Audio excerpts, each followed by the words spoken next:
Consumers hang up on Apple's latest iPhone. Joining us right now, we have Noah Kravitz, editor-in-chief of PhoneDog.com, and Brian Marshall, senior analyst at Gleacher & Company. Great to see both of you. Noah, what's your take? Which is the better phone? Well, first of all, no, they're not going to hang up. 600,000 people dealt with broken servers on Apple and AT&T side both to pre-order iPhone. I know plenty of people who spent, all day hitting refresh trying to get their orders in. So no, nobody's hanging up. That said, they don't have jobs. Well, some of them don't now. Yeah. Right. But they'll have new phones, so it's a win-win. That's what's important. But that said, what's the rest of that sentence?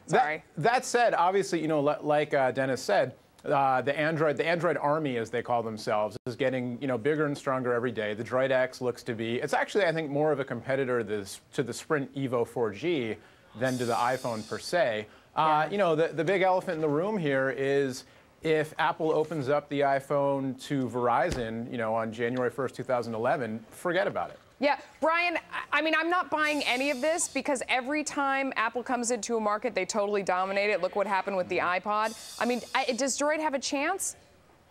I think they do have a chance, Melissa. I think the Android is probably the second best platform out there, obviously second to Apple. I think Apple is going to continue with its dominance. I'm expecting 40 million units this year, 50 million iPhones next year. So clearly, they're moving quite along at a rapid pace. And I think the new screen on the iPhone 4 is just going to be fantastic and really gain a lot of attention out there. So I don't see any change to Apple's position anytime soon. So you think they have a chance, yet you like Apple. Would you buy Google here too? I mean, tell us what the investment play is.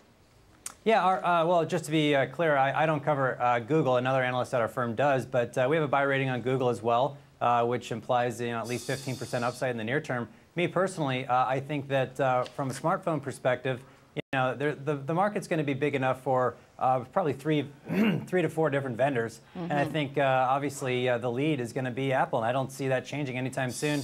I think the most interesting handset out there, second to the iPhone, is probably the HTC Incredible, and as the other guest pointed out, I think the issue is the carrier networks right now. But looking at that chart we just saw there, Noah, is Apple too expensive right now? I mean, it's great products, but you've seen the run that it's had and what it's trading at. Is it too expensive?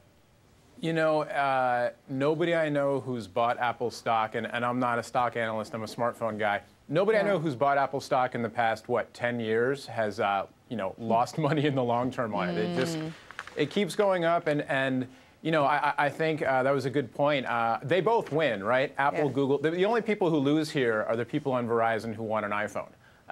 But as far as Apple and Google go, they're both making money. Yeah, we'll see. Maybe not for long. Okay, today on Power Lunch, thanks guys, the much anticipated and sought after iPhone 4 hits the stores. Our tech guru, David Pogue, will give us his review of Apple's latest creation. In fact, a grandmother said to me the other day that instead of buying her kid a present, her grandchild, she bought him an Apple share.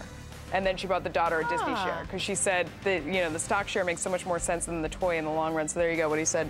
Nobody's ever disappointed. Yes. All right. Very good. When we come back, Russia's President Dmitry Medvedev meeting with tech titans in Silicon Valley. Here he comes. We're going to find out what's on his agenda. Plus, Procter & Gamble having a PR nightmare with its Pampers diapers. And this is nothing to poo-poo about. I can't believe you had to say that. You are watching CNBC, First in Business Worldwide.